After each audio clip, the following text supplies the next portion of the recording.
Jadi FOMO itu fear of missing out gitu ya. Jadi ada rasa ketakutan ketinggalan gitu untuk mengikuti tren. Selain gadget, apalagi nih Teh yang bisa mempengaruhi dari si FOMO ini gitu? Oke, sebenarnya penyebab utamanya itu apa sih Teh kalau boleh bilang? Nggak mau ketinggalan nyaman. Gitu. Ya istilahnya kurang puas dengan diri tadi Ya. gitu ya. Sekali lagi Gen Z, jangan menormalisasikan diagnosa yang diberikan oleh ahli, tapi keluarlah dari diagnosa itu.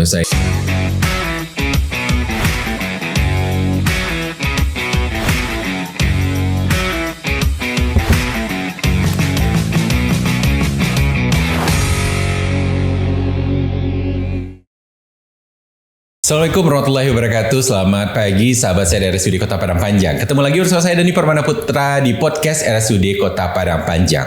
Banyak sekali permasalahan kalau boleh dibilang itu kenanya itu anak-anak muda atau Gen Z lah istilahnya sekarang. Tapi ada juga loh orang-orang tua ternyata udah pernah juga mendapatkan keluhan ini, tapi kita selama ini mungkin tidak tahu. Nah, seperti biasa, hal-hal itu bakal kita kupas dengan ahlinya di RSUD Kota Padang Panjang, yaitu dengan biasa saya panggil Teh Roro. Assalamualaikum Teh. Waalaikumsalam Sehat ya Teh ya. Kembali lagi ya Teh. Alhamdulillah setelah sehat. Berapa tahun yang lalu. Betul. Setelah berapa purna mungkin ya. Kita balik lagi gitu ya Teh. Okay. Teh, ini sekarang nih Teh, banyak sekali anak-anak muda dikit cemas atau istilahnya FOMO ya Teh. Ini apa sebenarnya Teh?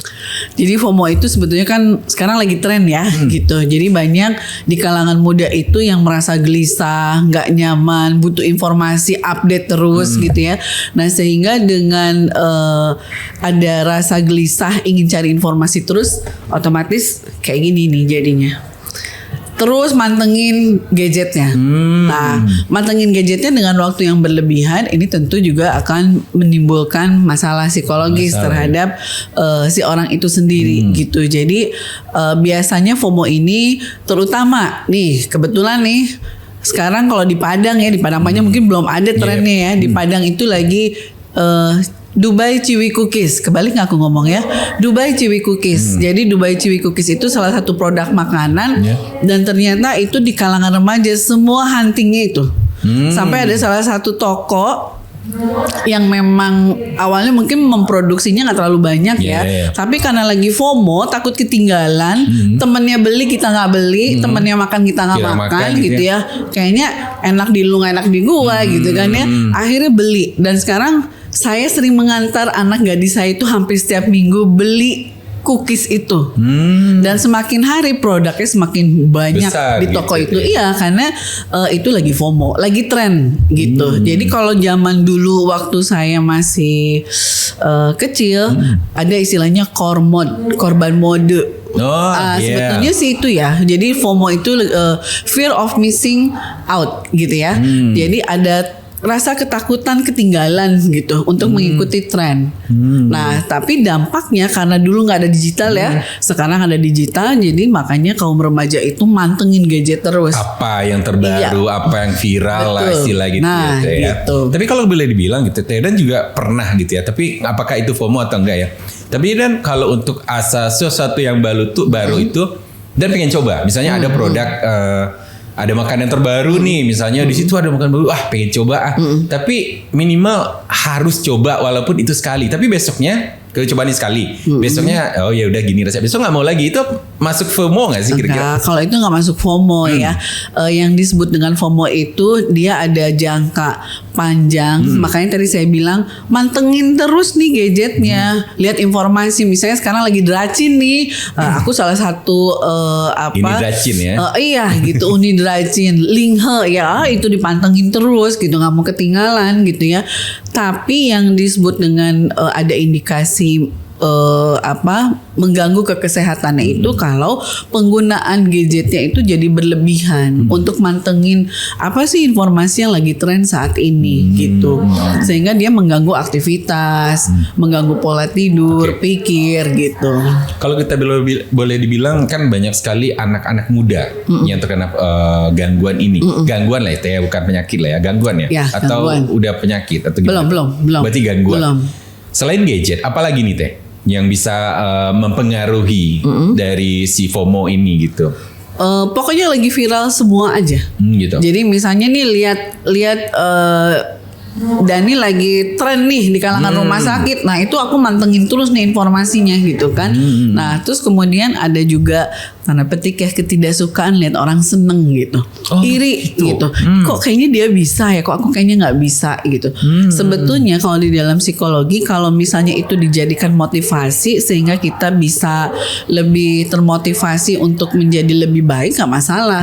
Tapi kalau justru jadi menimbulkan penyakit psikologis, nah itu yang jadi masalah. Ketidaksukaan melihat orang bahagia, lebih maju, tren gitu. Berarti masuk juga kalau istilah tanda kutipnya tidak bersyukur atau mungkin boleh dibilang tidak merasakan puas dengan diri sendiri, bisa ya jadi gitu. Betul gitu. Jadi makanya salah satu untuk mengendalikan, misalnya kayak tadi ya, Dani nyobain nih salah satu tren di Padang Panjang nih, tempatnya apa yang lagi tren, tempat A gitu. Nah ya. kita datang ke situ kan, hanya untuk mencoba sekali udah kelar gitu.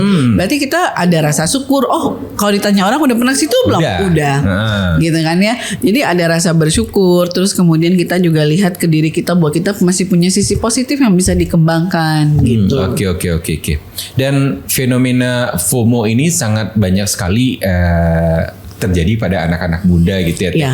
Dan apakah ini berpengaruh juga kepada kehidupan mereka yang akan datang itu biasanya, atau dalam kesehariannya itu pengaruhnya seberapa besar gitu deh? Pengaruhnya tentu dalam keseharian. Jadi kalau misalnya memang terlalu berlebihan, tentu ini akan ada indikasi kecemasan. Kalau udah kecemasan kan ribet ya, berobatnya nggak cuma ke psikolog aja, tapi juga mungkin dibutuhkan farmakoterapi, jadi ke psikiater gitu. Dan kebetulan yang FOMO ini kan bukan hanya masa remaja, tapi juga ada kalangan dewasa awal. Ada juga ya Teh? Ada, cuman pada umumnya kalangan remaja. Contoh nih, misalnya kayak kemarin Meteor Garden, ngalamin nggak? Ngalamin. Meteor Garden itu kan salah satu fenomenal banget film jadul ya. Zaman aku masih singset lah ya gitu kan. Kalau saya SMP kalau. SMP ya. Waktu itu aku udah nikah ya, lagi hamil gitu kan.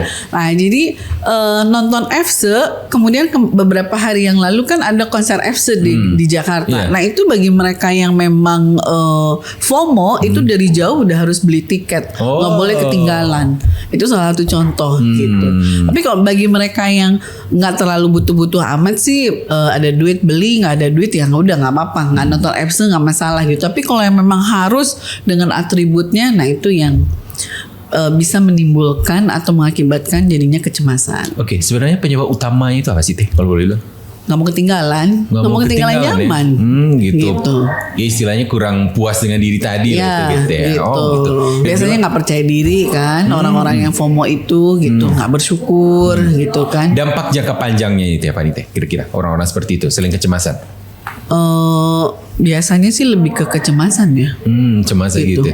Tapi sebenarnya Teh kalau kita boleh bilang kan banyak sekali nih penyakit-penyakit atau gangguan-gangguan kecemasan sekarang itu, ada yang FOMO, ada yang lain, dan ABC dan lain-lainnya gitu. Kalau orang-orang tua bilang itu kayaknya kalian kurang iman nih, kalian kurang ini, itu benar nggak sih Teh sebenarnya gitu? Ada juga nggak bersyukur ya apa yang udah kita lalui. Kalau kita ngeliatnya ke atas kan, kalau di agama gitu ya, kalau kita ngeliat ke atas terus ya kita kurang. Makanya kita harus sekali-sekali lihat ke bawah. Makanya bersyukur terhadap apa yang sudah kita miliki, apa yang sudah kita lalui day by day gitu. Nah kebanyakan, mohon maaf, orang kecemasan itu terkadang lupa untuk bersyukur. Bersyukur bahwa hari ini bisa nafas, bersyukur bahwa hari ini masih bisa mencicipi makanan yang membuat kita happy. Karena kebalikan dari FOMO itu adalah JOMO. Joy. Jadi rasa bahagia ya. Gitu. Oke. Makanya hidup ini harus dijalanin, harus dinikmati gitu. Kalau nggak dinikmati akhirnya julid ya gitu kan. Dan selain itu juga kalau boleh dibilang kan banyak anak-anak muda lah sekarang gitu. Kenapa anak-anak sekarang gitu? Ada apa sebenarnya? Pasti ada faktor lain gitu. Kenapa dulu tidak ada, atau mungkin apakah dulu udah ada tapi tidak tergali, atau sekarang masih boleh dibilang sekarang karena ilmu pengetahuan atau itu sehingga terkembang lah itu yang namanya. Sebetulnya dulu juga udah ada, tapi dulu itu kan nggak ada digital ya, tidak secepat saat ini informasi itu merebak gitu. Dulu kan cuma ada TVRI doang gitu kan ya. Yeah. Nah tapi sering dengan waktu berjalan semua dengan digital itu, jadi akhirnya nggak mau ketinggalan. Sama kayak sekarang nih, contoh. iPhone terbaru, harganya luar biasa kan gitu ya. Tapi bagi beberapa orang yang FOMO nggak boleh ketinggalan. Gimana caranya? Aku punya harus beli gitu. Sampai ada yang jual ginjal nah, gitu ya. Gitu ya, kebangetan banget ya kayak gitu. Nah sampai akhirnya berusaha untuk kayak sekarang nih ada smartwatch, berusaha untuk dikonekkan. Beli gitu, iya, beli juga karena apa? Demi FOMO gitu. Oke. Nah, tapi itu. terkadang ya teh anak-anak seperti itu atau mungkin orang-orang yang seperti itu, mereka merasa bangga, malah menjadi senjata. Sabar, misalnya gini, ada dia mulai cemas atau gini, ya aku dapat penyakit ini, aku sakit ini loh, nah kayak gitu. Nah itu yang saya sayangkan ya. Jadi kebetulan aku punya pasien juga, beberapa pasien itu yang dengan bangga, aku OCD loh. Jadi, iya, benar. jadi menormalisasikan diagnosa yang diberikan oleh ahli. Sebetulnya kan bukan menormalisasikan, tapi bagaimana aku biar bisa keluar dari OCD. Jadi sama dengan ini, biar aku nggak ngalamin kecemasan, berarti aku nggak perlu FOMO. Tapi aku menikmati. Oke, misalnya nih, aku nonton Racin. Orang sampai kayak kemarin aku lihat, maaf ya Mbak Nagita sampai foto di belakangnya link terus kemudian dia kasih seperti ini gitu ya.